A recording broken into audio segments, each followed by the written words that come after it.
welcome to Creative Conversations number 2. Got a great conversation for you today with Tekla Wood, aka the Sensory Coach. She's going to talk to us about the senses, all 8 of them, although we decided during the conversation there's actually 9 or maybe 33. Interesting.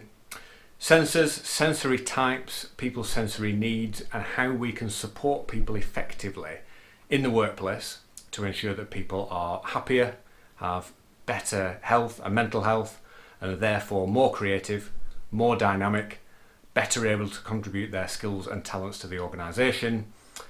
So we have better staff retention, less staff sickness, and have successful organisations as a result. What's not to like about that? Not a lot. So here, without further ado, is Tekla. So welcome, Tekla. Thanks for joining us today. Hi, Andrew. Good to be here. Cool. Tekla is the otherwise known as the Sensory Coach, and is going to talk to us today about the sensors. Bit of a spoiler. There are more than 5, but I won't say any more than that for now. Tekla's been on a systemic creative program, and on there we got talking about all sorts of stuff which was new to me about the sensors and how it impacts people in general, but also the business environment and the work environment. So we thought it might be good to have a chat, do one of these creative conversations so that everyone can have a listen and understand some of the work that Tekla does as the sensory coach in supporting people to understand this kind of stuff better and to improve things in both personal and work environments, really. It's fair to say, I think, isn't it? Mm-hmm. So Tekla will tell us all our work later on. We're going to dive into just some background stuff, I think, first, aren't we? We're going to talk about the sensors, and I guess first of all, if you wouldn't mind sort of saying, how did you become interested in this, in sensory matters, let's say? Well, I used to have a allergy-friendly raw chocolate business, and I started sort of like incorporating a few other aspects into that. I got some meditations that I did, so sound therapy, and I was using essential oils in some of the chocolates as well. I'm an aromatherapist, so things were starting to sort of like come together.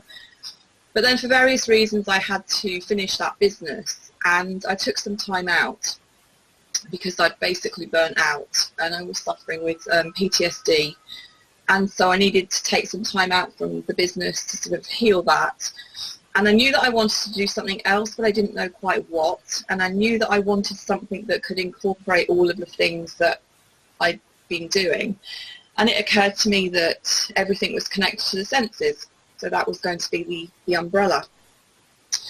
And then I'd done some work with coaching, trained as a life coach, and later did some business coach training as well. And it was the beginning of February in 2018, and the sensory coach as a name just came to me. So I thought, aha, that works, we'll go with that. I didn't know what it really was going to involve, and it's just sort of like unfolded since then, really. Initially I kind of wanted to concentrate more on helping people self-coach rather than coaching them directly. But as time has gone on, I've kind of wanted to get more into the actual one-to-one coaching and possibly some group coaching as well. So, and it's fair to say you have a huge amount of knowledge. And there'll be a link to the Sensory Coach website in the notes below, so do check that out because there's some interesting stuff on there, and we'll come to that later. So it makes sense, I think, for you to provide that assistance to people just because you've got so much knowledge on the subject, really. So it's fair to say that the business kind of grew out of your own just interest and passion and research, exploring the area yourself, and then seeing the benefits to yourself and how that could impact other people. Oh, definitely. I mean, it's not it feels a bit cliche, doesn't it, to say that something's life-changing, but actually uncovering this stuff really was life-changing, because I learned so much about my own personal way of processing sensory things, which had been something that had been a problem since I was a child. And nobody really understood me that kind of stuff. And then suddenly it gave me a reason for the way that I am, and it also gave me a language to talk to other people, to explain the differences and why certain people, you know, wouldn't understand how I was reacting to a particular thing, and I wouldn't understand how they were. So, for instance, the relationship between myself and my husband changed dramatically, because suddenly we understood each other a lot better, and we had the language to talk to each other in ways that we could both understand. So it really was life-changing. That's a powerful impact. That's a powerful impact, isn't it? So for you then, there's a neurodiversity component in there as well, so, and understanding that it has been key to your motivation, your journey. Yeah, absolutely. Yeah. I'm just going to close this blind a little bit because I'm getting blinded. For people watching, we are still in lockdown filming this, so hence we can't do it in person, unfortunately. We are deprived of some of our sensory interaction by doing it on video link. But nevertheless, it should be still be okay. I just get momentarily blinded by the sun when it comes around a bit. So let's talk about the basics first of all. What are the senses, and what do they all do? And I think this might be interesting and surprising for some people watching it. Okay, so this is one of the things that it was really important for me to try to sort of promote to people, because when you talk about the senses and anything sensory, people seem to think primary school, babies, and autism. But actually we're all impacted every single minute of every single day by our senses. But most of us, our sensory education stopped at primary school, and most of us think that we've got 5 senses, and that's all there is to know about the senses. But actually we don't. We have, well, it's generally agreed that we have 8 senses, although some scientists kind of like say that we've got as many as 33. So obviously we've got taste, touch, sight, sound and smell. Then you've got something called equilibrioception, which is to do with balance, and it's the vestibular system. Okay. So if you've got an ear infection and you've ever experienced vertigo, then you know what it's like for that sense to be disturbed. And then you've got proprioception, which is how your body knows where you are in space. So it's sort of like getting information from your joints and your muscles and your skin to a degree as well. And it's why weighted blankets have become a really popular solution for anxiety, because once you've got a weighted blanket on you, your body can relax, or your brain can relax, because it knows exactly where you are. There's no question. Okay, so that's why the weighted blanket thing. Okay, that makes sense. But from my own experience, it's been amazing actually, because I always struggled. I had a friend who had a very similar issue. I always have to have a bed that's got posts at the bottom that I can push my feet against. And I always suffered from insomnia for as long as I can remember. And then I started using a weighted blanket at bedtime, and I sleep like a baby. It is incredible. It's again, it's another life-changing thing. But some people don't get on with them. A friend of mine who has PTSD, she finds it causes her more anxiety problems. It doesn't relax her. So it's still quite a sort of like a personal thing. But overall, it really does work to calm your nervous system down. So that's proprioception. Okay. And then the final one is interoception. And so that's everything that's going on inside your body. And this is probably where some of the extended senses would fit in, if you're sort of like looking at more nuanced aspects of it. But interoception, generally, it's things like knowing that you're thirsty, or that you're hungry, that you need the loo, temperature control, temperature regulation, all that kind of thing, your heartbeat. And this one can cause problems for some people, again, coming from a trauma-based sort of like aspect. You'll find these days that a lot of meditation, yoga, mindfulness tends to ask people to check in with themselves and do a body scan. But that can cause massive amounts of anxiety for a lot of people. Listening to your own body can be it sounds crazy, but it can be a really, really big issue. So it's something that you have to be quite careful with it.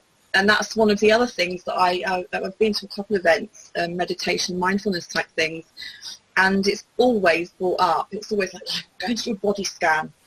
And when I mentioned that actually for some people that's actually quite a triggering thing to do, it's new information. So yeah.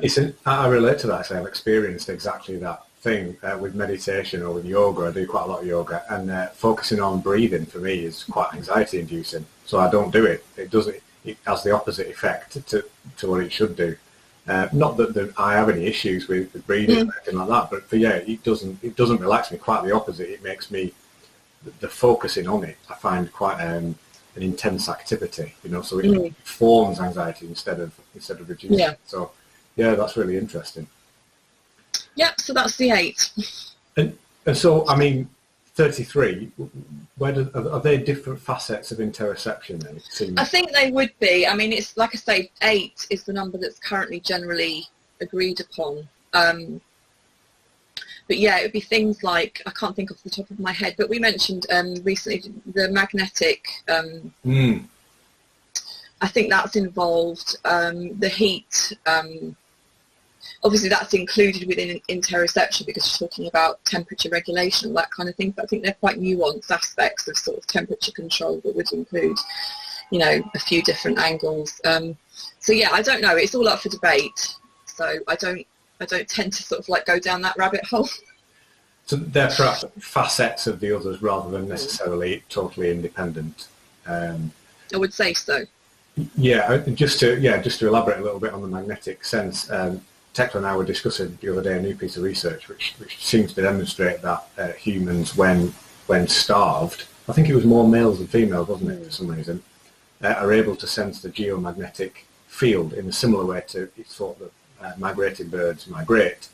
Under certain circumstances, humans also have that ability to sense the geomagnetic field to do with their paired electrons in neural structures. So that maybe is a ninth. It's maybe dormant most of the time, or but then maybe that would be a distinctly different one, wouldn't it, if that was there? And I think as well, because of the environment that we live in, a lot of these things are very tampered down. You wouldn't necessarily realise that you have them because they'd be interfered with, EMFs and all the rest of it, something like that particularly. But yeah, so some of the more nuanced ones would probably be only something that the scientists would be able to understand, dig into, and sort of you probably wouldn't necessarily be able to feel them, because even the interoception, like we just said, it's quite difficult sometimes to even know something as basic as whether you're feeling hungry or not. So these really, really nuanced senses, I think, would be very difficult for most of us to be able to realise what work. So starting with the 8 or 9, if you happen to be able to migrate, using the magnetic field, is probably the best place you feel. It's probably the best place to sort of start in terms of thinking about these things and bringing them into your life a bit more. Absolutely. Yeah. Were you going to ask about the sensory types, or was I just going to segue into that? I was going to ask, but feel free to segue away. Yeah, go for it. Yeah. Well, it's just it's really interesting because we have these 8 senses, but on top of that we have these sensory types, and so there's 4. So you've got the avoider, the sensor, the seeker, and the bystander. Not my names. There's I think she's a professor, or at least a doctor, who has done a lot of work in this area, mostly with people with autistic spectrum disorders, but it's relevant to everybody. Yeah, so the sensory types are the avoider, the seeker, the bystander, and the sensor, and they're a way of understanding how different brains process sensory input in different ways. So without getting too technical, it's about the brain's thresholds. There are 2 sort of aspects of it, and there are 2 things within each of those 2 things, which is where the different things come from, all things. So you can have a high or a low threshold for sensory input. And basically that means that you need either a tiny little bit of sensory input for your brain to be happy, or loads and loads of sensory input for your brain to be happy. So that's one aspect. And then you've got the way that you express how that sensory information impacts you. So either you'll have, it's about self-regulation, so it's either active or passive self-regulation. So for instance, somebody who has active self-regulation, they will realise they're in an environment that doesn't work well for them, and they will do something to change that before it becomes too much. But somebody who's got passive self-regulation, they won't kind of realise what's going on until they've hit overload. And at that point, they have to do something to get away from the situation. So it's a combination of those four things that create the different types. So to do with processing inputs and regulating outputs, just to oversimplify it a little bit. Yes, thank you. That's where the types are pertinent. But we should mention at this point there's a quiz on the Sensory Coach website, which is really interesting. So find the link to that and do that. I did that. Came out as a sensor and close to being an avoider, I think. But yeah, well, it was really interesting. You get some good feedback from it as well. So find out what sensory type you are. Would you say there's some? I mean, thinking about the sensors, the 8 sensors and the sensory types, is it fair to say that sort of a place to start in terms of thinking about opening your mind to this stuff is that you're likely to avoid to not think about some of these things, which could then be to your detriment. So thinking about interoception in particular, I imagine there's a tendency in our overcrowded, overstimulated world, especially with social media and everything else, that we tend to ignore interoception, possibly to our detriment. And I'm thinking about the people who get to overload. They have passive self-regulation, as you put it. Getting to that overload is then a detrimental thing to your, to your quality of life and to your experience, and perhaps, long term to your mental health, really, I suppose. And so, moving into thinking about those things and being aware of them, what sort of advice or tips have you got to sort of start being aware of those lesser thought about sensors? I think the really good starting point is the quiz. It's a very, very basic, quick, sort of fun thing. It's not heavy, it's not terribly serious. It's just a really sort of like baseline idea that you can sort of like start to explore from. And I think once you understand a little bit about that, suddenly you'll start seeing things in yourself and asking more questions about, okay, so why am I doing that? What's causing me to do this? And it just opens your mind up to asking more questions about yourself and your environment, rather than, I think a lot of people, myself included, you tend to write things off as just being some kind of flaw in your character, or don't even think about it, you just kind of like write it off. And I've also created a 28-day sensory journal, which is available on Amazon and in all good bookshops. We'll have the link in the notes. So yeah, check that. This is a proof copy there. Oh, very nice.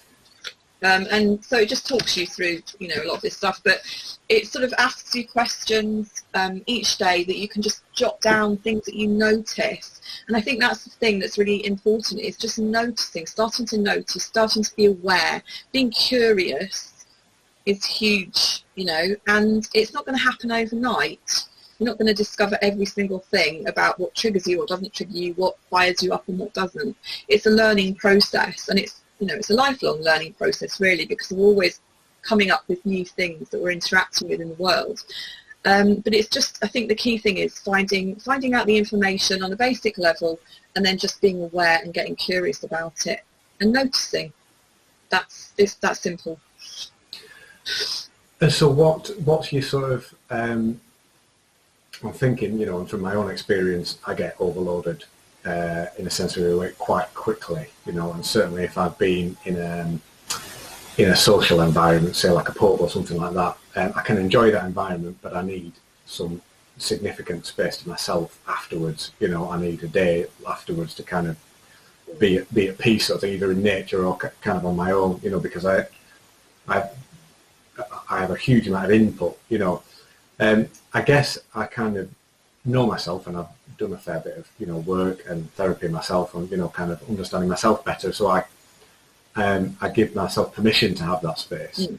But I'm thinking maybe that you mentioned that some people think it's perhaps a flaw in the character, and I think that's an interesting thing to explore, because there may be people, and this pertains in particular to someone's needs at work or the work environment, someone is blaming themselves for not being able to focus, or for feeling uncomfortable, feeling inferior perhaps to colleagues, or, you know, something like that, because something in their environment, you know, it just isn't optimal for them, I guess.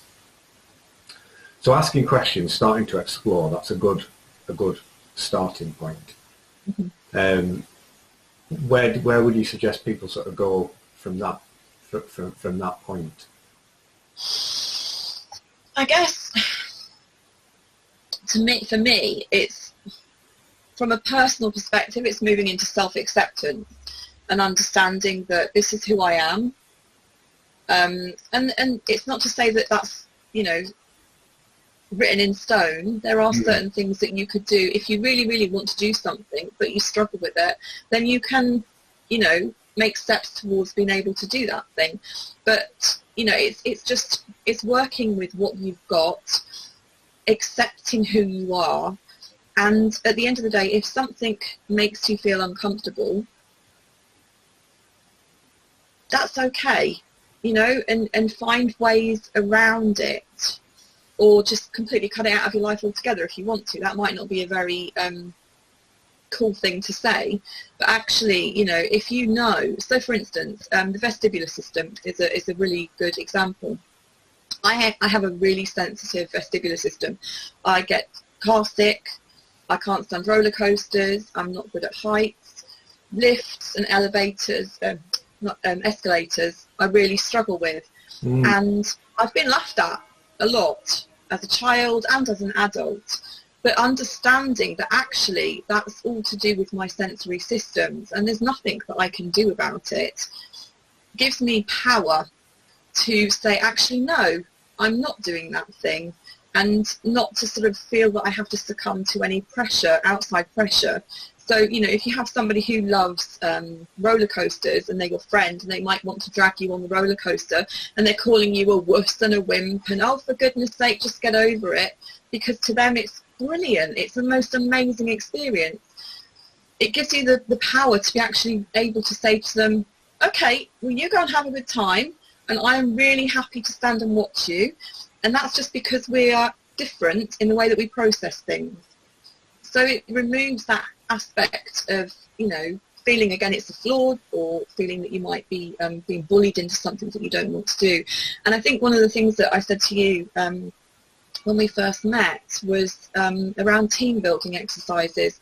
So I'd been involved in a local women's business. I can't remember, it was a charity thing. I can't remember what it was called now. It's a few years ago. But they did these team building days. And one of the things that they got you to do was to climb up an old telegraph pole, or it might have been a tree trunk, I don't know, it looked like a telegraph pole in the pictures, and somehow you sort of like leapt off of it. You must have been on some kind of bungee. Oh, I know this sort of thing, yeah. Yeah. And I was like, no, not doing it. And I got grief for it. Oh, you've got to, if you want to be part of this thing, you have to do this day. It's part of the funding. And I was like, well, I'm not doing it then. And at the time, I didn't have the words or the knowledge to explain why I wasn't doing that thing. But it impacted my business, because I then couldn't go forward with this particular project, because this day was a chunk of where the funding came from. And if you didn't do that thing, then you didn't get access to the next bit. Wow, really? Mm-hmm. Gosh, that's really inappropriate. I mean, so to get funding, you've got to climb up a telegraph pole, and it wasn't funding. It wasn't direct funding. It was a training program, and to access the rest of the training, you had the funding for the training. What have you? You had to have taken part in this day. And I was just like, nah, I'm not that interested in the training then. Yeah, no, that sounds quite exclusive. Quite exclusive, really. I mean, I can imagine a whole host of reasons why somebody wouldn't want to do that. And whilst it may be very beneficial to push barriers, for some people in some circumstances, it won't be, will it? So that's, no, exactly. Yeah.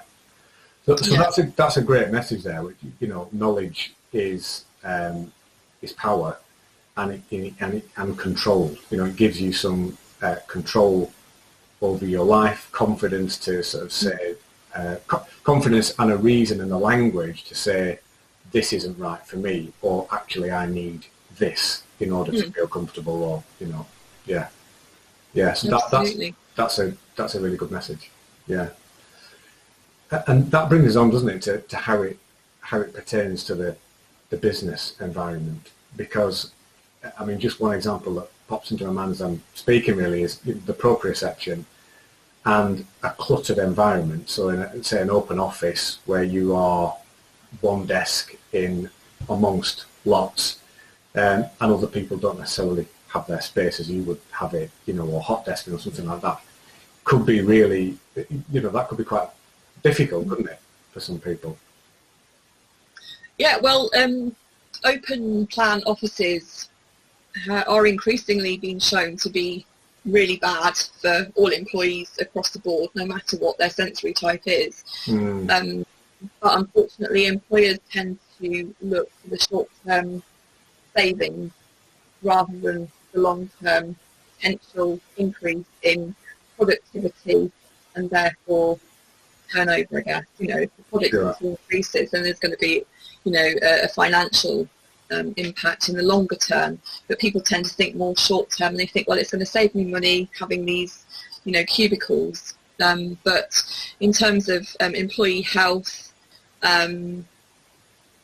job satisfaction and productivity, the studies do show that they really have a detrimental effect. So it's a difficult one.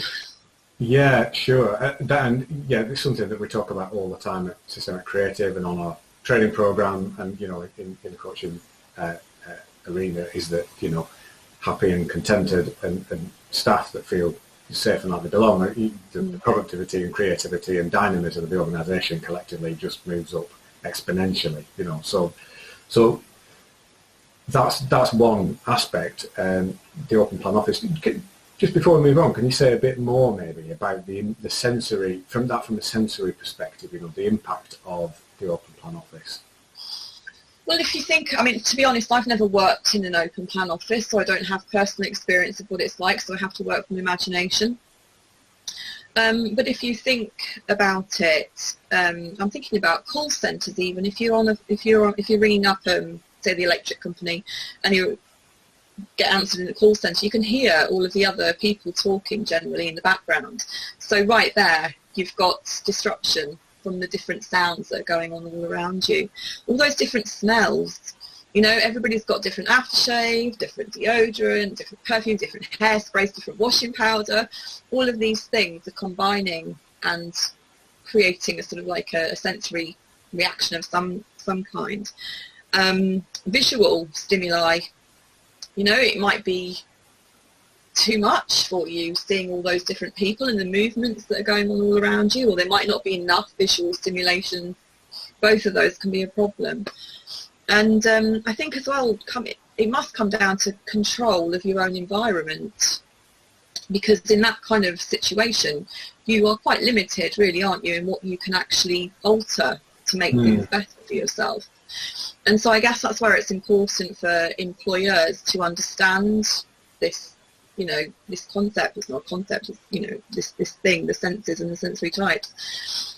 Because then hopefully they would be able to understand the real need for their employees to have a workspace that really does work for them. Individualised workspaces would be amazing, but obviously most businesses, factories, wherever, are not going to be able to A, afford to do that, or B, physically be able to do it.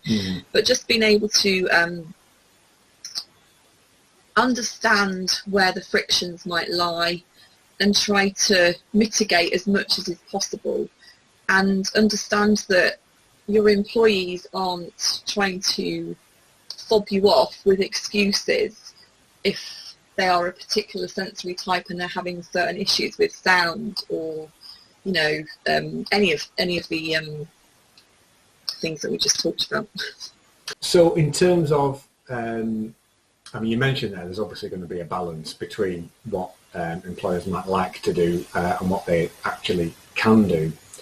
It seems from what you've said that perhaps people aren't willing or want to speak up about something that perhaps annoys them in terms of the working environment, whether it's the open plan nature of an office or something else, because perhaps they don't feel confident to do that unless they have some kind of diagnosed, officially diagnosed condition, autism spectrum disorder, ADHD, something like that, which is known to have sensory impacts.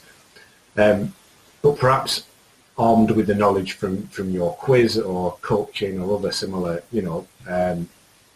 research and knowledge, someone could perhaps approach an employer and have the language to say, look, actually this environment, I'm struggling with this aspect, can we change something? Because it's fair to say that probably many people many managers, senior managers, business owners won't understand that there has been any negative impact on staff, won't sort of necessarily see that if no one's approached them. So it's a bit of a chicken and egg situation, I guess. It's about everybody sort of having these discussions, really, isn't it? And starting the conversation, I suppose. Absolutely, and I think what's important for employees to understand as well is that there are things that they can do to, from a sensory perspective, that will improve things relatively simply. So, for instance, good ventilation, having live plants, not plastic ones, in the environment, having access to windows, just being able to sort of like look out of a window or have a window open.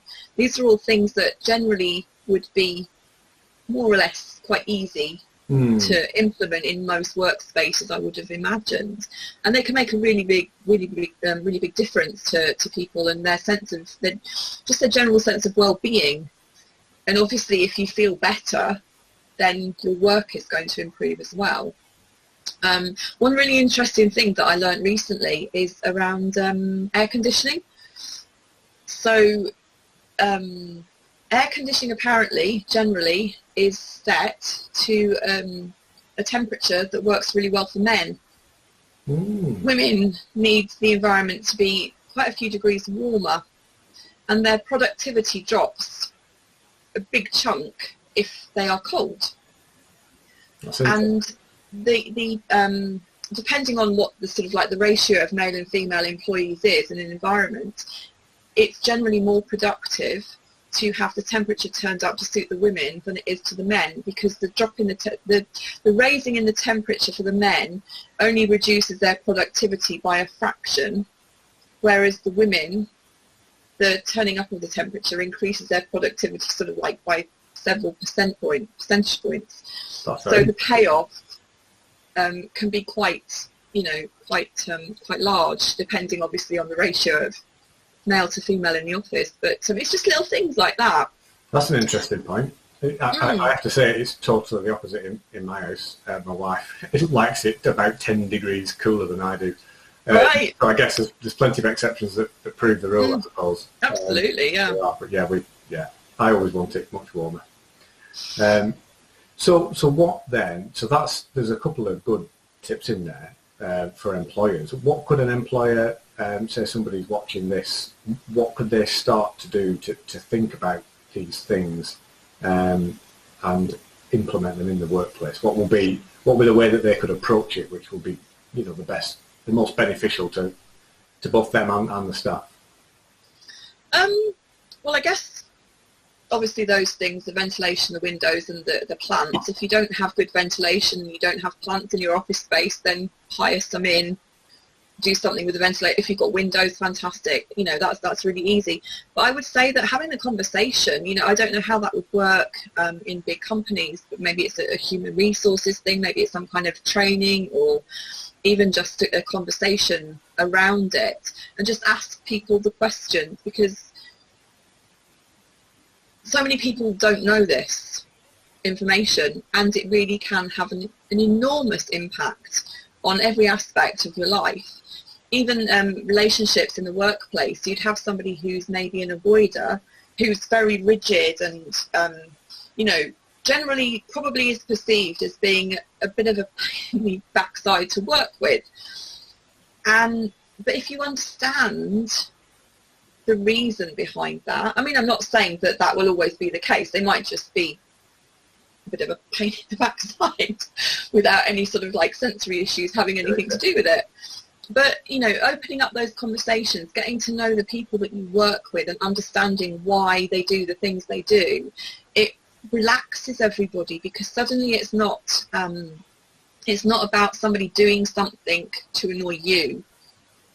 It's just who they are, it's how their brains work, and if we can all kind of like work together within these sort of like, you know, areas, it can have a massive impact on just how you feel about the people that you work with. You know, it gives you a new insight into them. So I guess the most important thing, as far as I can see, is to have the conversation, to put this information out there, to, you know, just start the conversation. Does that make sense? Yeah, and yeah, I guess these things, you know, although I guess they do change, you know, over time and can change in different circumstances, sort of expecting someone to change their sensory type or preferences to suit the environment is a bit like saying, can you grow an extra right hand, please? You know, I mean, you just can't do that. It's just the way that we are wired. On those sensory types, what is do you know the split or the perceived split in sort of the average population of the different types? I don't, and it's really interesting. I think we talked about this as well. And I was looking at the stats on my quiz, and obviously my audience is fairly self-selecting, so I'm seeing the majority of people are sensors, but I think that that's probably very skewed, because somebody who is a sensor tends to have quite obvious issues with sensory stuff. Technical term there, and so they tend to be the type of people who are then interested in self-development and understanding more about themselves, how they tick, and so they will seek out that kind of information, whereas generally the other three sensory types And probably wouldn't even well, they'll be oblivious. I mean, so the bystander, the word that I always use to sort of briefly describe them, is oblivious, because they just are. My husband is a bystander, and I'm a sensor, so you can possibly start to see where the issues arise, because he's completely oblivious to so much stuff unless I point it out, and I'm really hypersensitive to everything, so you can immediately see that there's going to be a big clash there in life experiences. I've lost my train of thought now. Where are we going with that? I guess that's going to be that's probably one of the biggest frictions in a work environment will be between the sensors and the bystanders. But the avoiders will kind of take action to avoid, but for the bystander, it's all about, well, what are you talking about? What's the problem? Sort of thing. I mean, I know that I can, my hearing and sense of smell, I'm very sensitive to smell. I smell lots of things, you know, in detail. And I can hear fluorescent lights. So I mean, I don't like fluorescent lights because of the light, but they annoy me because I can hear them. I can hear them making a high-pitched, you know, flickering noise. And people sort of look at me and say, what are you talking about? You can hear the lights. Well, I just can't. I mean, you know, I can hear phone chargers, plug a phone charger in, I can hear the transformer. And I find it annoying. Some of them are really loud to me. You know, I had a BlackBerry one once, and I had to get rid of it. I couldn't use it because it irritated me so much, you know. In our house, it's classic. You know, if somebody's left a phone charger plugged in somewhere and switched on, I'm like, who's left a charger on? There's something turned on somewhere. Where is it? And my husband's like, what are you talking about? I can't hear anything. I'm like, there's something switched on somewhere, and if it's not immediately obvious, we'll go through the house, and eventually I'll find something that's been switched on. So, yeah. Handy. Well, yeah. Useful.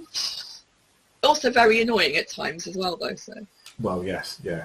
It certainly annoys me, as in mine, not yours. So I guess there's not as much data as we would like because of the self-selecting nature of the data that's been collected so far. And I think as well, because it tends to be focused more on the special needs side of, you know, life, because that's where most of the research is done, obviously, because people with special needs, as you said, tend to have sensory issues going on as well, and trying to be able to make life easier for them is obviously really, really important, but that's where a lot of the research is focused. There is other work, there's a lot of stuff around sensory marketing that's been going on for some years as well, and how to sort of manipulate people's senses in order to get them to do what you want them to do, say in a shopping environment or something as well. So there is more research on that side of things as well, but generally around the types, I think it's quite limited. So this is something that you could maybe help businesses with, will be to facilitate the quiz, the questionnaire, across, say, all staff. So the employer will get a piece of information, a data set, which would show, the split among their employees. And I guess different types of businesses or organisations, charities, etc., would see maybe different splits, because different types of people will be attracted to those, environments. Yeah. Very noisy environment maybe wouldn't have a lot of avoiders in it, So there'll be some interesting data that will come out of that as well. Oh, absolutely, yeah. But that's certainly something you could do, would be to go in and facilitate that for a business that was interested in trying to improve things. Because this is, and we should stress really, that this is, obviously it's about making life better for people, but in doing that, you're looking at increasing productivity, creativity, dynamism, resilience, all of these things which a business needs to be, particularly, more and more so in the modern world as things change faster and become more flexible. And, COVID has just added to all of that sort of pressure, that seems like a positive thing that somebody could do in order to understand the workforce better, really.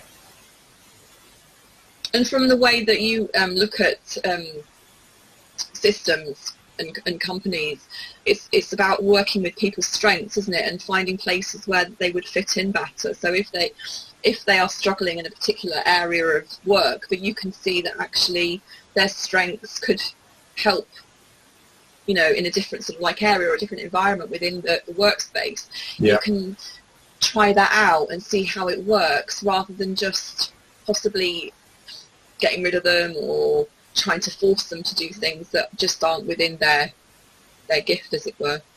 It's just about understanding. Sorry. Sure. Yeah, and I guess you'd see sickness go down, I suppose, wouldn't you? Because people are less stressed, so this is going to cause less. There's going to be less friction. People are going to be less unwell or less likely to take time off. Because of that as well. And I mean, that can be huge for a large organisation. That could be a huge impact potentially. Even sort of one sick day per employee per year or something like that is enormous. In terms of cost and time and that kind of thing. So this is important stuff. I mean, this is important stuff for. It's a win-win, really, isn't it? It makes people feel better, but it also improves the business across lots of key metrics, really. But very similar to a lot of the things that we talk about: systemic creative, systems thinking, listenership, and those sorts of things. This is another angle. It's another thing, that to think about. Definitely. So obviously we mentioned COVID. Let's talk COVID a little bit, because this has changed dramatically everybody's working environment, hasn't it? Suddenly people are working at home, going between an office and home. Everything about the sensory environment has changed enormously. Especially if you've got children at home, you're trying to homeschool, there's pets, there's also whatever's going on. What sort of impacts are you seeing from your work or your specialism on people? What are people sort of talking about the impact of that? I think it's kind of twofold, really, isn't it? Because a lot of people are struggling because, like you say, I think actually, interestingly, to be a little bit controversial, I think generally speaking, women are the ones who are suffering the most. I've seen lots of people whose husbands are working from home and they are squirreling themselves away in a bedroom that's been turned into an office if they didn't have an office space already, and they are doing their work whilst everything else is being left to the woman, whether she also has to do a job within that or not. And so I think that women particularly are really, really struggling the longer it goes on from burnout, you know, not to put too fine a point on it, just because there's no respite. They're having to do all of the things. Their senses will be absolutely overloaded no matter. Well, actually, I suppose it's not fair to say. I suppose the seekers are probably struggling from a different angle, in that they won't be getting enough different sensory stimulation. If they're stuck within the same four walls, they'll just be, you know, going crazy because they're not getting new and unusual stimulation going on for them. So that'll be a problem for them. And, you know, like I said, other people, you know, the dogs, the cats, the having to cook all the meals and, you know, all of the things. So that is the problematic aspect of it. But from the beneficial aspect, I think that people are finding that they are able to be much more flexible. I know somebody locally who works for one of the big building societies, and she has, I think it's about a half an hour commute to work in normal circumstances. And obviously that's just at the time when she's having to do the school run. And so what's been going on now, obviously homeschooling sort of like adds a different level to it, but when the children were in school, she would be able to take the children to school, come home, get her work done, pick them up from school. So she didn't have all of those concerns. She wasn't rush. And so her productivity had really, really increased.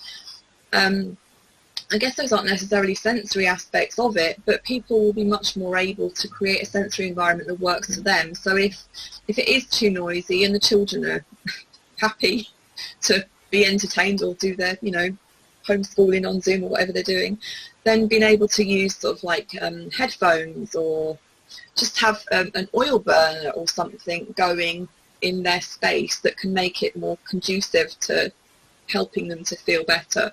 So creating a sensory environment that works for each individual, with all of the other issues going on, will be I think it will have made things easier for people in a lot of ways. Their productivity will probably have gone up. I don't know if there's anybody anywhere is doing any kind of research into productivity levels when people have been working from home versus working in the office. That would be really interesting to see. But I think it will be interesting when people go back into the office, because I think that will be probably where the problems really start to show up, because suddenly they'll be bombarded again with all of this sensory input that they haven't really been experiencing for a really long time. And I think that if employers just expect people to go back into the situation that they were in before all of this happened, then we could see some problems. I think it's going to take breaking people back into it gently, being more flexible. You know, I think that the argument for flexible working has really been answered during all of this. I think there are a lot of employers who weren't prepared to allow people flexible working, and there was a big campaign around it. And I think now that there's enough evidence to show that productivity does increase when people are able to work in a more flexible environment, and that includes not just time flexibility but sensory flexibility as well. Sure. I mean, as it's something that I advocate constantly in my training program, as you know, also in my consultancy work, is the critical importance of flexibility.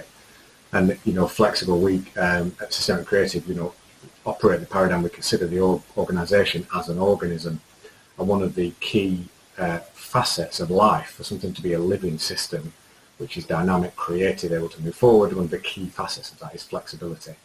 And even now, you know, so many employers. I was talking to someone yesterday, actually, you know, and the work environment is so rigid in terms of the hours worked, and of course that's necessary in some occupations. You know, if you're a doctor, you have to stick to a specific shift because you've got to be with patients when they need it. If you have a coffee shop, you have to open within certain hours. So of course every business or organisation has its parameters. But I see so many needless parameters, so many barriers where there just needn't be, you know. And it's proven, study after study after study shows, you know, and from my own personal experience and many people's personal experience, the evidence is out there that the more flexibility people have, the more productive they are, generally speaking. You know, the fear is, oh, we can't let people do X because they won't work, you know. And my message is, well, if you think, if your way of knowing that people are doing the job is being able to watch them do the job, you have some systemic management issues. If you don't know the job is being done without having to see people all the time they're doing it, there are some systemic management issues and problems which are way beyond working hours. You know, there are issues there which need resolving. And also, or you simply don't have the right people in the job, you know. And the way I've always managed is to give my team as much flexibility as possible within the confines, you know, within the parameters of whatever, you know, I've been working with at the time. And I've always got it back tenfold, you know, from the right people, always, almost without exception. And it's led to better staff well-being, better retention, and better productivity, money on the bottom line, basically, you know, quite significantly, you know, taking things from loss to profit, increasing the profit. These are win-win situations, you know. So thinking about the sensory aspect of this, this is why I think it's so important we're having this conversation and other conversation, you know, I had around this sort of thing, because I really think it's something which is almost not addressed at all, is it? And we've got, as you say, we've got almost we've had one tidal wave of these issues, and there have been positives. I mean, the avoiders are probably loved. It's been fantastic. Yeah. I really enjoyed certain aspects of lockdown, you know, really enjoyed it. Others maybe not so much, but certainly, you know, that lowering of stimulation has been fantastic for me. And I know that, I mean, I'm obviously fortunate. I work from home anyway, and I choose my own working environment, but a lot of people are, you know, aren't fortunate enough to do that. And I can sort of see, as you've mentioned, this impending doom almost of when things go back to normal, if they do go back to normal, that people are going to readjust. And actually, lots of people, I would say more people than not, have experienced some quite positive things, particularly around the flexibility, around choosing their own environment. There have been other stresses, particularly for homeschoolers and that kind of thing, which, you know, certainly I'm sure a lot of parents with children homeschooling will be glad when things go back to normal from that perspective.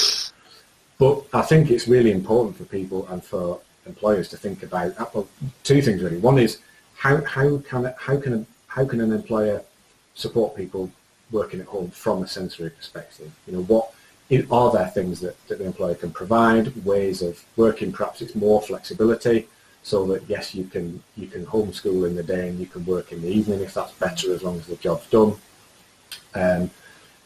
You know, you can share between partners, so you can maybe work a split shift, so that one partner can look after the children at one time, the other one can do it another time.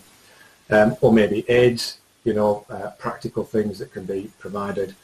So supporting that at home in that sensory way, and then, as you say, when people come back to work, and it strikes me as a golden opportunity. This is a real opportunity to start, for employers to start having these conversations with the staff, because it's almost a reset button. It's like, okay, we're starting from scratch. Everybody's coming back into the office. This is a new situation, or it's new compared to the last 18 months. What are the ways that we can improve things, you know, for everybody's well-being and for the business? How can we get these win-win situations? And this is the time, it strikes me, to have these conversations around the sensory issues and people's preferences, you know, are. No, definitely. I think it, for all the downsides of everything that's been going on, I think that there are definitely a lot of things that we can really turn around and make into positives. You know, especially in workplaces. And if we don't, then it's, I don't know, it just seems such a waste of an opportunity that could really change the way that we work. And that, you know, the thing is, at the end of the day, our brains only have so much capacity, and sensory processing uses up a lot of that capacity. We only have the ability to make so many good decisions in the daytime. I've just been talking about the bit of a tangent here, but about the way that I've discovered that meal planning really helps, because I've seen so many people talking about every night it's the same argument, what we're going to have to eat, and most people the thinking about the what to cook or what to eat is far more problematic than the actual cooking. I'd love it if somebody says to me, oh right, this is what I want, and I'm like, right, okay, I'll cook that, rather than having to think about what the thing is, because you've had the whole day long, and the studies do show that we only have, we make better decisions first thing in the morning, and by the time it comes around to sort of like late afternoon, early evening, your brain is just fried, and you don't have the capacity to make good decisions at that point in the day. And this sort of like the sensory input is going to have a big impact on that as well. So if you want people to be able to make better decisions, if they're working sort of like 9 till 5 and they're getting up to about 3:30 and their brain is just sort of like done, if you want them to be able to make better decisions later on into the day in the workspace, if you can reduce the input that's coming in and that's overwhelming the brain, then maybe that's another element that could help. Once you start looking into it, you can see how it all affects everything. And I think this is the sad thing, is we sort of, like I said before, we learn at school that we've got 5 senses. We leave primary school and that's it. We forget about it. But literally every minute of every day, our senses are what is telling us what's going on in the world. And if we don't respect that aspect of ourselves, then we're doing ourselves and our employers and all the rest of it a massive disservice. And if we could just work with these things, understand them, realise how one thing impacts another, then the possibilities really for creating a better world, and however you perceive that, are huge in my opinion. But then I'm an idealist. Yeah, so I mean, those are some good things to think about, aren't they, for perhaps the majority, the bystanders, the sensors and the avoiders. Consider limiting sensory input, or helping people to kind of limit that, so that you get an even level of productivity through the day, even ability to respond and react. Perhaps for the seekers, allowing them to have a greater level of sensory input if that's what they need. It's like classic someone who needs the music on in the background while they work. It drives me completely mad. I need silence, or as close to silence as I can get. But Bex, my wife, she likes the radio on. It helps her to concentrate. She's more of a seeker, I think. So having that knowledge, you can provide tweak the environment as much as possible to support people to have more stability, I guess. Interestingly, from an aromatherapist perspective, there's been some work done on pumping aromas into the workplace at different times of the day, because particular essential oils have a different impact on our physiology. So obviously most people know that lavender is a relaxant, but then you've got the citrus fruits and peppermint, which really energize and motivate. And so there's been work done in certain places where at particular times of the day, when particular kind of energy levels, should we say, need altering, people are sort of like experimenting with pumping these different smells into the workplace. And on the face of it, that seems like a really, really good idea. But from an aromatherapist perspective, that's a big no-no. Pumping any particular aroma into a space with all these people, you shouldn't do it, because you don't know what their physical responses are going to be, or also their psychological responses. So lavender might be relaxing for the majority of people, but there might be some people who've had an experience with lavender which will do anything but relax them. And so I think that one of the things I'm actually looking at creating is like a little individual kit of vials of essential oil blends that people could use throughout the day to sort of help to alter a mood, which I think would be a much better way of doing things than a wholesale, in the same respect of, like you just said, you like silence, but Bex likes to have the radio on. Well, if you can create a more personalised sound environment, if it wasn't considered antisocial to wear headphones when you're working, I don't know if it is, but I imagine it probably is, then you could have noise reduction headphones for people who like the silence, or you could have some radio playing, or whatever music you wanted to, for somebody who needs that. Just about creating that sort of like more personalised environment on a small scale. I think they're things that are possible for people to I think you touched on an important point there, saying, I don't know if it's acceptable to have headphones on. Perhaps it's those stigmas we need to address a little bit, to say, look, actually, this person needs noise cancelling headphones on, and actually they work. We get 10% better work because this person knows we're allowing this person to do this, and actually they're doing 2 more reports a day, or they're whatever metric they're measured on, or vice versa. Someone's able to have music on, and that makes them more productive. So you can do these things and measure what happens. They should have there should be some sort of measurable impact there, with the proviso that, generally speaking, if someone is happier, they're probably going to be more productive anyway, irrespective of it, even if you can't measure it. That's generally true, isn't it?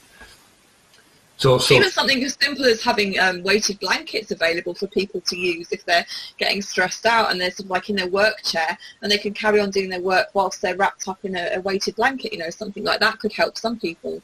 It's just being open, I think, isn't it, to difference. Yeah. Maybe having a space to go. I have a room, a sensory room that I've built at my house, which is soundproofed, and it's dark. It's just, and I use it for therapy, but it's great just to go and sit in there, because it's a total shut off from the world, and it allows me to just unwind and unravel a little bit. And of course not every business will be able to provide that. Some people, we still have this, although mental health is now a lot more talked about, we've got a hell of a long way to go still, and it may still, bring some derision or scorn, from some people to have a facility like that, unless, again, you've got some sort of diagnosed condition like, autism spectrum or something like that. But in fact, it's funny, when people have gone into my sensory room at home, every single person who's gone in it just says, wow, I wish I had one of these. And some people have even mentioned this would be great at work, because you can just go in and for 20 minutes you're almost, it's not complete sensory deprivation, but it's getting towards that, and it's amazing. The impact is amazing. You turn the light off, it's completely pitch black, absolutely black, and almost no sound, So, and not difficult to construct. I was built it myself. You can do some of these things are definitely possible. And in fact, you see that sometimes in the Japanese, although Japanese work culture arguably has its very significant negatives in terms of, severe hours and that kind of thing. Yeah. They do, they're a little bit ahead in some ways like that, because I've seen that in Japanese employers, so sort of isolation areas, sensory areas, sensory stimulation areas as well. I've seen those sort of things provided. And some of the big tech companies, I know that, the Facebooks, Googles have experimented with that, that kind of thing as well. So all of that stuff can be, there's a lot of ideas there, aren't there, that could potentially make a big difference, because you can't necessarily, it's not easy to suddenly change your entire office space for a business to do that. Of course those are difficult, but we don't necessarily have to think that radically. There are ways that we can, maybe reduce the stimulation that people experience by providing a facility for people to. And I think as well, just educating people about sensory input and the impact that it has is huge. And there are things that you can do yourself. I mean, if you do feel yourself going into sensory overwhelm, I mean, what I do is one of the things that I found that's really, really helpful is just simply put my hands over my eyes. Because even though I think I'm generally a sensor, I am a visual seeker. But the sensor aspect of it means that sometimes it is just too much. And so just simply putting my hands over my eyes, just cupping them, makes a huge difference just for a couple of minutes. So if people in the workplace were able to do that, and they didn't have, I don't know, I don't have any first-hand experience of working in sort of like places like that, but I would imagine if you see somebody who's at their desk, and they've got noise cancelling headphones on, they've got their hands over their eyes, your initial response is going to be to go up to them and ask them what's the matter, is there anything that you can do that can help? And actually that would probably be the worst thing that you could do, because you're then adding to the sensory stimuli. So if you have a workforce who understand that actually this is a thing that we can do to help us, then it would be more acceptable and people would understand what was going on, and hopefully would develop a bit more empathy amongst people as well. So yeah, I guess having the information, being curious, and also having a set. One of the products that I make is called a sensory rescue kit, and within that there's like a little fold-out booklet for each of the 8 senses. It's got several ideas for the ways that you can either calm your senses down or ramp them up depending on what you need. And just having information like that for people to have access to, you know, things they can do to help themselves, would be really helpful, I think. That sounds really good. That's that's potentially something an employer could look at, you know, and providing you know, access to something like that, you know. Yeah. And it's simple, and it's not, you know, it's cost effective. If they can't make the big changes, even if they can't make some of the smaller changes, it's showing that they are doing something to help, and it's giving people, you know, information to help themselves. Sure. So that's another thing that's come out of that, isn't it? It's respect for the individual, because I think there are some sort of general trends and perhaps stereotypes, but there's a lot of individuality within that, isn't there? And you know, someone may just need at a certain point to just shut down for a bit, you know. Like you say, and it's about having a system where you can where that can be respected, you know. And it's interesting. Somebody who came on a systemic creative program, had worked at Heinz, and he said that they were quite forward thinking around this sort of thing. And although they had some open plan offices, there were also some private offices. There were private offices, sort of a block of private offices, which anyone could book if they felt they needed it. So if they needed to go and do some deep work, you know, to use Cal Newport's term, they could book this office and disappear. If that wasn't available, they had a flag system. So a red flag on the desk meant no phone calls and nobody to approach. Oh, wow. So no one can come and talk to you. So you put the red flag there, and it means I need to focus, or I'm not going to be engaged in conversation. I thought that was really good. That's a really, you know, they're doing kind of what they can within the working environment to try to support people's needs in that way. And so simple as well, isn't it? If everybody's on board with what that means, it's easy. Yeah. Yeah. And it's not expensive to implement a red flag or green flag or whatever your flag system is. It's not expensive to implement something like that, is it? And make a huge difference. Yeah, really straightforward. Look in the window again. We have a system in RS, because Bex now works from home. Well, she's mainly working from home. I always work from home anyway. But when I'm doing really deep processing work, I need to not have any extra stimulation at all. But sometimes I need to go and make a brew, or I need to. I get up and walk around quite a lot. I can't just sit down, and I need to be moving around. And so we have a hat system. So I put on a black hat, is to say, don't talk to me. If I go into the kitchen, if I'm walking through the house, just don't talk to me. I need to be in my own world. I'm walking through. And if I'm not wearing a hat, I'm free game. You can chat to me or whatever, you know, because that's just, I find that I need that in terms of my, you know, processing. Yeah. And if I get a distraction, I tend to go off and go on a train and think about, you know, what's about that thing, and I can't help it. It's very difficult for me to bring that, you know, just because of my own neural type, really, my preferences. So that works, you know, that's just between the two of us, but we've had to develop that because Bex is at home now and working at home, and normally I haven't had that issue because I'm at home on my own. So thinking about those sorts of things as well. It's easy to agree that without stigma between two married couple, but and having it's that brilliant in that work, you've actually been able to have that conversation rather than get stuck in, you know, maybe I don't know, but possibly in the past, you know, if you had have gone into the kitchen to make the cup of tea and you hadn't had your hat on because you hadn't come up with that system yet, and Bex had started talking to you, and you might have got snappy and bad-tempered, and then she might have got sort of like irritated with you because why are you taking this out on me and blah, blah, blah, blah. So just be able to have that conversation and come up with that system, that's got to be really good for your relationship as well as your sort of like, you know, working environment. So just to be able to have those conversations, having an understanding of who you are and how you work, I think it really is. It's well, I know I keep saying it, but it is life-changing. It really is. And I think self-knowledge is. And I think so many people don't have a great deal of self-knowledge. And for whatever reason, you know, I didn't know about any of this stuff until about 4 years ago. I figured it out for myself, just because that's who I am.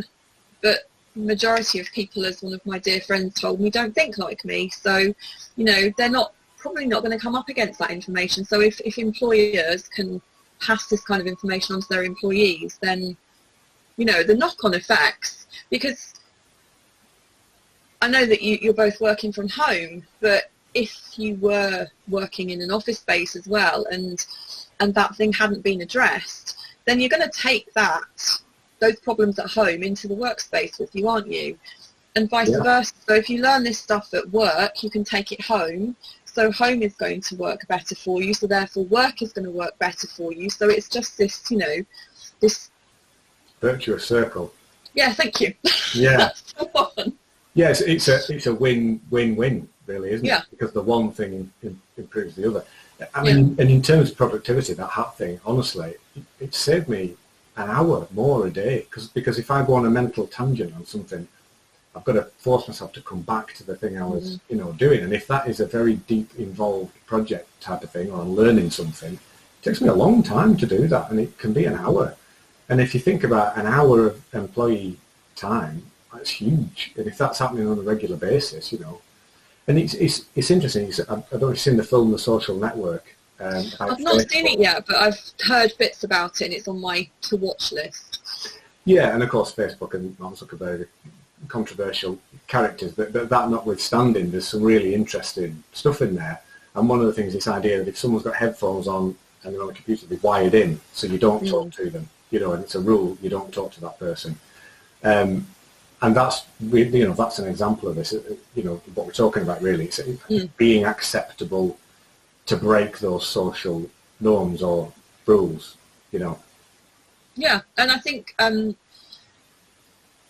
somebody that I know is on the autistic spectrum, and she's also very, very introverted, and generally those two things go together quite a bit as well. But she has struggled socially because of the fact that she does get overwhelmed very, very quickly, and so she does use earbuds to sort of like block out a lot of it, but also to kind of like act as a barrier when she's not feeling like she's capable to interact on a social level with people. And the grief that she gets for it, because people think that she's being standoffish and rude and aloof and all of those other things, and she's not. She's just trying to survive. Sure. So yeah, I mean, for me, that's kind of like where my passion lies, is in getting the information out to people in order for there to be just more compassion and empathy generally in the population. And it's a good time, isn't it, to do that, because the realization that mental health is important, and the conversation about it, and albeit we've got a long way to go with that, but it is happening. It has happened over the last few years. It's a good time now for employers and employees alike to start thinking about these sorts of things. Perhaps it's a time where people can have the conversation without blaming each other, perhaps. You know, think, okay, you know, I need this. I don't need an autism diagnosis to have needs. I don't need an ADHD diagnosis to have some sensory needs and to try to get those met. You know, so it's a good time, I think, for this message to come out and start, and this conversation to start. Definitely. So let's talk about let's talk about you and what you can do. So somebody's watching this and thinking, this is great, I can make an impact in my business here, I can help my staff, and at the same time I can help my business. Sounds great. Your contact details, we're going to put them down below. You could come into a business, talk us through a little bit about, how you could support a business, what you could do in terms of, consultancy with them. I think in the first instance, it would be about facilitating the conversation between the, in the first instance, the employer, and then between the employer and the employees. But I think probably the key thing would be to create a package whereby all of the employees could take the quiz, and then I could provide a data set on, who they've got working in their company, and then provide some information about what they could do simply in the first instance to sort of like create an environment that would be most conducive to those particular employees and the different sensory types. And then, obviously work from there. If they wanted more in-depth information or ideas, then could look to sort of going into the workplace and looking around to see what could be changed or not, and maybe doing some training with employees and, the employer as well. So you could facilitate the start off by approaching their unique situation, offering the quiz out, and I guess the employees get their report, which will be useful to them, and they'll get some information. The employer gets a set of data on how their employees function in a sensory way, and then you can work and facilitate that. Maybe make suggestions as to what changes could occur, help an employer to do that, facilitate the conversation, and that kind of thing. Yeah, I mean, if they've got a workforce that's mainly made up of seekers, then the response is going to be very different from if their workforce is mainly made up of avoiders, or Get a DJ and spinning tunes all day, and versus providing sensory rooms and deprivation chambers and all that. Absolutely, Brilliant. So do get in touch with Tekla. We're going to put lots of details in the notes down below. So if this has fired you up, if you're interested, if you're a manager or an employer, or someone who's just personally interested in this kind of stuff, have a look at the Sensory Coach website. Get in touch with Tekla, and she can take you through a lot of this stuff. I've worked with Tekla several times now. She's brilliant. I can highly recommend working with Tekla. She's very good, and she offers lots of really good insights, that you may not have thought of before. That's certainly the case with me. A lot of new information I hadn't thought of. So do think about that and get in touch if you're interested in taking it forward. Thank you. Anything else, Tekla, you'd like if just on a very personal level you want to sort of like explore your own sensory makeup, then there is the Odds Journal, which is available on Amazon. Let's just talk a little bit. We didn't mention that fully earlier. So and that's 28 day based around the menstrual cycle and the sensory experience of the menstrual cycle. So that's more for the female audience. Because we did have that conversation, didn't we? I think obviously men have different sensory types. You're a sensor, and verging into the avoider as well. But your overall, we talked about, didn't we, that it would change throughout the season, but on a day-to-day basis, your senses will respond in pretty much the same way, day in, day out. Obviously, things change with women. We're a little bit more complicated because of our hormones, and we can have different sensory responses, not only throughout the season, but at different times of the month. Myself, I noticed sort of like around about day 21, I start getting massive problems with my hearing. And it becomes very, very, very sensitive. So that's why the journal is based on a 28-day time period. It's angled more towards the female cycle because, we do have a little bit more stuff to get into. But yeah. And I guess that's another, for me, that's another thing which is potentially removing a stigma. And that's also, that also pertains to employers, doesn't it? You know, Yeah. about supporting female employees with those sensory changes where possible and understanding them. You know, and again, we still have the, you know, this idea that, you know, periods can't be talked about at work, and, you know, it's embarrassing or that kind of thing, which I've always thought is a bit strange, because, you know, half the population have them and half live with someone who has them, more or less, or at least have close relationships. But I don't understand why it's such a taboo, really. But, you know, that's certainly something that figures into the whole conversation, doesn't it? And, you know, kind of getting past stigma and embarrassment about those sorts of things. So this is another tool that that, well, women can use to understand an extra level of, you know, sensory engagement. And I think you mentioned something earlier about, you know, things can change as well. And I think particularly for women, that's a massive issue. Particularly women of a certain age, you know, when you're getting around to perimenopause and coming into the menopause, then everything is up in the air again. And you can find that you have sensitivities that you didn't have previously. And you might wonder what on earth is going on. So if you've got a way of, you know, tracking those things and noticing patterns over time, it can really, really help. And again, that all comes back to productivity on both a personal and just sort of like a work level as well, doesn't it? Because if you can sort of like see, okay, I have trouble with me, for instance, I have trouble sort of like being hypersensitive with my hearing around this time of the month. So I'm going to avoid doing anything that's going to involve my hearing at that point. And all right, so that might sort of like shrink the window of opportunity for certain things that you can do, but equally it means that in that window of opportunity, you're going to be much more productive. And you know, if you were doing it in the time period when you're really struggling, you're going to do a rubbish job anyway. So it's just accepting, I think. Again, it's acceptance, it's self-knowledge, and it's curiosity. And forward planning, isn't it? If you know that if there's a cycle, you know, and you know that on day 21, day 24, whatever, you're going to have a particular sensory requirement or an aversion to something, particularly if you know that happens all the time, you can plan for that then, can't you? You know, you can be prepared for dealing with it. Yeah. And also if people who, you know, guys or people who are around women who've done this exploratory work around the menstrual cycle in the senses can then support people better. Women can support each other better, men can support, you know, women in that way as well. It's funny that I'm quite attuned to Beck's menstrual cycle, and I can predict better than she can when she's, I always know from 7 to 10 days out, and because I know, you know, the changes. And one thing I've noticed is those 2 days, and it's usually about sort of 3 or 5 days before she starts, and she doesn't know what she needs.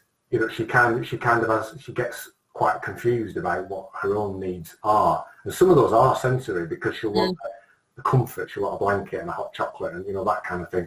And because I see that and I know it's coming, because I've known for a few days, because I can always tell, I can help her, you know, I can provide that for her, so it's a better experience, you know, and a better experience for me, because Bex is happier, I'm happier. Exactly. That's huge. I mean, you know, if the world worked like that, it would be amazing. It would make so much difference, because, you know, you do sometimes not realise what, you know, what's happening. Other people can see it better sometimes than you can. Yes, generally speaking, you know yourself better than anybody else does, but sometimes, whether it's, you know, hormonal or sensory or what have you, other people can determine, you know, a little bit more what's going on. They can see those patterns a bit more clearly than you can when you're in the thick of it. So that's huge.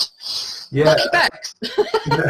In the workplace as well, that extends to all that we've talked about, doesn't it? That if we can see something in somebody else, because, you know, there's times colleagues or Bex, you know, working from home, have picked up on stuff that I've been struggling with and said, I noticed you look like you're struggling with something, you know, X, Y, Z, whatever that happens to be.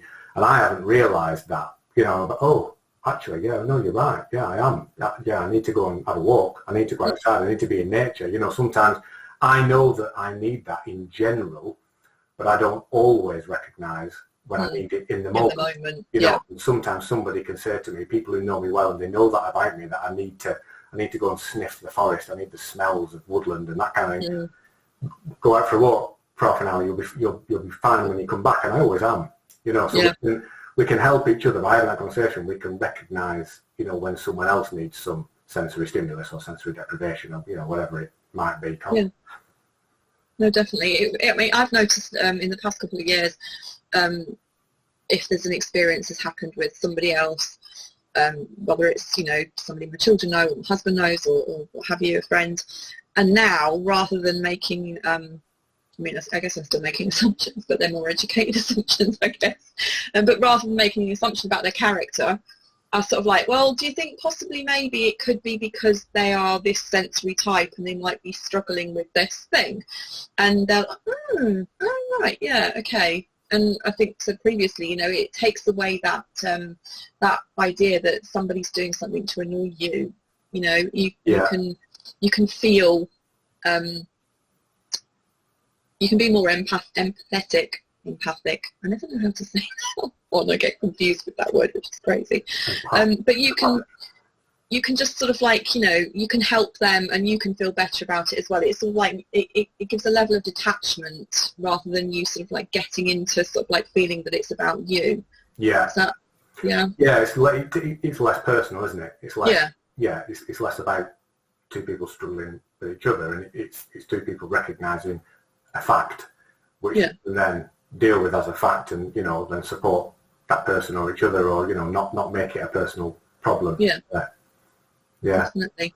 I think there's something interesting about the vestibular sense, you know, that you mentioned, and often people think of vertigo as being fear of heights, don't they? And associate those two things as being the same thing, and they're not at all, are they? I mean, yeah, people can experience all sorts of disturbances of that sense, which can be quite profoundly affecting, can't they?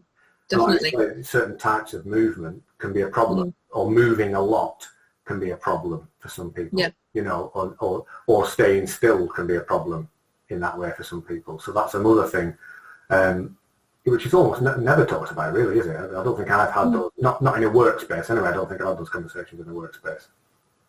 No, I don't think so. I mean, I think a lot of this is really is new information for the majority of people, and I noticed, funnily enough, I don't know if it was earlier on today or if it was in the training the other day, but you do a thing that I do, and I don't think I've done it because I've kind of noticed myself doing it, and so I've kind of stopped.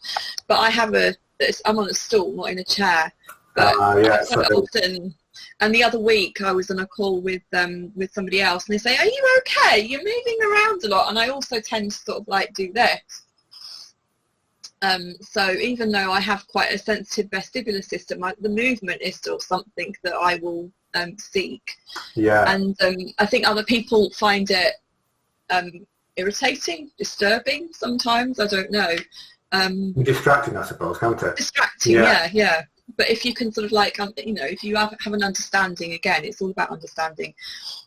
You can sort of like maybe find ways that you can cope with somebody else's needs better as well. You know, if you struggle with that, then move away from them or avert your eyes, you know, or something. I don't know. It's a two-way street, isn't it? You know, it's not all about accommodating one person's need and ignoring yours. Sure. It's finding ways to sort of work together so that you all have your needs met in the best way possible. Sure, give and take, isn't it? And trying to sort of figure out how we can all be as happy as possible. Yeah, it's funny to say that movement. I have to move a lot. I'm not unless I'm really focused on. If I'm really focused on something, I will be completely stationary, almost. You know, to the point of looking like I'm dead. But generally speaking, in order to think, and particularly in this sort of conversation where things are fluid and ideas moving around, I need to be fluid and move around quite a bit. And I have a desk where I can sit and stand, so I've got monitors at both levels, because there's no way I can sit at a desk all day. I can't do it, and I'm really glad I don't have to work in an environment where it's expected that you do that, because it drives me up the wall. And it's really bad for your health anyway. Sitting all day is like the worst thing you can do for your body, isn't it? But not only that, if I'm on the phone, I have to walk around. I don't sit or stand still. I have to walk around. I have to look out the window, move. I might sit for a bit, stand up. And actually, a problem with all this, you know, sudden video call thing, everything's Teams, Zoom, and everything, you can't have to stay in one place, and I find that really difficult. Actually, I find it very intense that this kind of having to have all meetings and online interaction like this. I prefer some phone calls as well as doing the video calls. and that's important to know, isn't it? You know, if you've got... Yeah, it's really interesting. I've spoken to a few coaches who've said, we've had conversations about this, and they've been used to doing one-to-one in-person coaching, and they've really found it difficult, and their clients have found it difficult as well, and they've come away. And actually, I was talking to one of my coaching friends a couple of weeks ago and saying, you know, I don't think I want to do coaching. I said, I come away from these sessions and I've got a migraine coming on. It is so intense, you know, the sort of like the concentration levels where you're just glued to that screen, and you've probably got, I've got like the ring light there, and that's giving me a headache, and you've got the sort of like the sound coming into your ears, and it's like just so much. Yeah. And people can kind of think that that's ridiculous. It's easy being on Zoom. Well, maybe it is if you're a particular type, but for some of us, actually, it really is exhausting. And an hour's Zoom call, or, you know, however long, can leave you feeling really depleted. So if you're expected to do several of those in one day as part of your work... Yeah, or even, you know, people are on all day, aren't they? Yeah. Yeah. It's interesting. I think most of the people that I've spoken to about it, more find it intense, more find it disruptively intense than enjoy it. Significantly, I'd say, you know, I mean, this is totally unscientific, but just from the conversations I've had, and, you know, we talked about this the other day, didn't we? I'd say 70 to 75% of people dislike it, you know, to one level or another. If it goes beyond a certain point, I think most people like it for maybe catching up with family every now and again, or having some team calls on Zoom. You know, the balance is far less in terms of the kind of the amount of interaction you'd have in a workplace, which would be all day, and it's quite comfortable. The amount of interaction people want to have on Zoom or a video call like this is significantly less. Yeah. A lot of people find it fatiguing, tiring, and, you know, and it's so sensorially limited, isn't it? It's all just visual and auditory. There are no smells, there's no touch, there's no temperature change or anything like that. You're not sensing anybody else's presence. The proprioception plays no part whatsoever. Your proprioception is purely allied to your own environment. It's completely detached from the other person's. And it isn't how we interact, is it? If you're having a real conversation in person, you'll look away, you'll maybe both look out of the window, you'll both look down for a bit, you'll fiddle with something or whatever. But on this kind of call, you're constantly looking at the other person's face. And it's just not natural. Too much, yeah. Look at people conversing in a coffee shop or something. I don't know what the statistics are, but I'd think maybe 30-40% of the time you're looking at the face. The rest of the time you're doing other stuff. Yeah. No, definitely. And I think one of the things that I've noticed as well is that people have become, it's very intense, but sort of like conversely, people are also kind of not quite as attentive necessarily, just because there are so many other distractions. So if you were in a meeting with somebody in an office space or coffee shop or wherever you were, you're not just going to get up and answer the phone or get the parcel that's been delivered. You're not going to just physically in mid-conversation get up and go and do something else. You know, you'd wait for a sort of like an opportune time to sort of like go for a loo break or get a drink or something.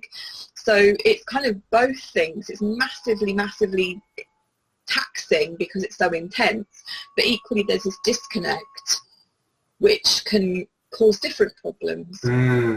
And yeah, like you said, you know, we don't have all the other, we can't smell somebody, we can't, you know, touch them, which, you know, maybe sounds a bit dodgy. Why would you want to smell and touch your colleagues? But, you know, you're just doing those things, aren't you? Even if it's just reaching across for, you know, passing a cup of coffee or a paper or something, you know, there's all these other sensory interactions going on that you just don't have when it's on a screen. And yeah, it's, I think it can be a bit dehumanizing, really. Very, very much so. Yeah, and there is some stigma about talking about those other senses, aren't there? I mean, touch is very important to me. You know, I am appropriately, I would say, I don't kind of inappropriately touch people, but touch it with friends, with colleagues. You know, people I know. At the very least, I'll touch their arm at some point, or, you know, even just a handshake. You know, and I'm a hugger. I like hugs. Those things are quite important. And even smell, I think we really underestimate the importance of smell. And lots of people are, even if they're not bystanders on other things, maybe, I don't know, maybe bystanders with smell, because I notice smells and I'm really affected by smell in an environment where lots of people just don't really recognise there's anything happening. And actually, one of the things I noticed about when I first met Bex, who's obviously now my wife, but when I first met her, the important thing was that she smelled right to me. And it sounds like a weird thing to say, and, you know, people laugh about that, but actually, I love the way she smells. And I mean her natural smell, not perfume or deodorant or anything like that. I mean her natural smell, you know. And it was interesting, a friend of mine was mentioning there was some research being done about the role that the immune system plays in smell. And actually, when you're interacting with a partner or a potential sexual partner, from that mating perspective, there are hardwired systems which are looking for the best partner to provide, you know, for your children, you know, and whatever future children might happen. And when you smell someone's bodily smell, it can smell good or bad based on the comparative immune strength to yours. So if someone smells good, sometimes it's because they have an immune system which has different strength to yours. If you mate with that person, you produce children, you'll have the most complete immune, they will have the best shot at having a complete immune system, you know, which is, I mean, it's fascinating, isn't it? Just amazing. Well, I mean, smell is our most primal sense, and it has a direct link to our hippocampus. And that's why, excuse me, smells are so evocative. You know, you smell something and instantly you can be taken back to a memory from who knows where, and you're literally there in that moment. You know, it is the most primal of senses, and it's one of the things actually that first occurred to me when all the lockdown started, and now with people wearing masks as well. I just think how deprived our sense of smell, and as an aromatherapist obviously it's really important as well, but how deprived our sense of smell is as a result of, you know, the world that we're living in now. And I think that's going to have, I mean, I don't really know what the effects will be long term, but, you know, it impacts so much. Like you say, you know, it's about responding to the people around you on a level that you just don't get. It's just happening, you know, below the surface. But also, you know, the memories and things, you know, and it really, I have very, very sensitive smell, and I would find walking down the street sometimes I feel like I'm being assaulted. You know, you've got people that are pumping out there, they've got their tumble dryers on, and you've got different smells, washing powders coming out, and then somebody walks past you and they've had a good squirt of Lynx or something before they've come out, and sometimes it can feel like a sort of, you know, an olfactory assault. And I do wonder whether people going out into the world when everything opens up again will experience a sense of that, because they've been so sort of like cocooned from all of these different things over the time. But that's, you know, that's just one of the many things that I ponder. Sure, that's a really interesting point about masks, actually. I mean, I'm lucky really because I work at home and we live quite close to countryside. When I go for walks, I'm kind of out, you know, in the woods and on the moors and stuff where there aren't many people anyway. So my mask wearing is limited, generally speaking, to crowded places, shops, that kind of thing. But obviously, some people have to wear a mask all day, don't they? You know, because of their job. And certainly in healthcare, care homes, all that kind of thing, people will be wearing masks a huge amount of the time. And yeah, I wonder what impact that's having. And like you say, that's interesting that it has a direct link to the hippocampus. And I think most people recognise you smell something and the memory is very vivid, isn't it? I wonder what the cost is of not having those memories triggered. Perhaps there's a cost where we're kind of meant to have those memory triggers, and in order to correlate things, perhaps. I'm purely speculating now, but the correlation. Well, me too. I mean, you think of the babies that have been born this year, the smells that they're not having in that first year of life. Yeah. Is that going to have a knock-on effect? Absolutely. I don't know. And from the sort of like the pheromone perspective, you know, I know somebody had a baby 4 months ago, and that baby's not met anybody really apart from her parents and her sibling. whereas they would have been interacting with lots of different people and getting lots of different, you know, sensory experiences, smell experiences, pheromonal experiences, the whole works, but they won't have had that. So is there going to be an impact? I don't know. Like you say, it's just speculating again, but it's interesting. But that's even more important, isn't it? Because yeah, all that neural construction that goes on with a newborn up to, you know, in the first few years of life, the brain is growing at an enormous rate, isn't it? Neurons are connecting and firing and forming pathways, and yeah, some of that's about, I guess, is about survival and self-protection and understanding the world around them. And with that primal link of smell, that's an interesting question, isn't it? Is that affecting babies developmentally? Yeah, neurally. And you just made me think now, will we see in 10 years, 20 years, what have you, and like I say, I don't know what the sort of like general population the stats are for the different types, but if we had that information, would we see a huge shift in sensory types as a result of that first, you know, year or 6 months or what have you, of there being very limited sensory input? Would that change, you know, the population from sensory? There's a piece of research for you there. That sounds like a paper. I wouldn't even know where to begin, but that would be so interesting, and the knock-on effects potentially in the workplace for that are, you know, really intriguing. But yeah. Yeah, a generation, or yes, a small part of a generation who relate to things differently. Yeah. Well, perhaps that fascinating speculative point is a good place to leave on a high. I think so. Yeah, because we've been talking for a long time now, haven't we? It's been absolutely. Oh gosh, yeah. I'm sure I could talk for another 2 hours, I think. But thank you so much for taking the time to do this. It's been brilliant. Really enjoyed it. I'm sure. Well, thank you for having me. I have too. Oh, you're very, very welcome. Yeah, my pleasure. And yeah, one more thing for people who are watching, do get in touch with Tekla, have a look at our website, have a look at the Sensory Coach website, have a look at the Systemic Creative website. If you don't subscribe to this channel already, please subscribe. Ring the little bell so you get notifications. We've got lots of, you know, interesting ideas and videos coming up. So do that. That'd be great. So thank you very much, Tekla. Thank you For sharing your time with us. You're most welcome.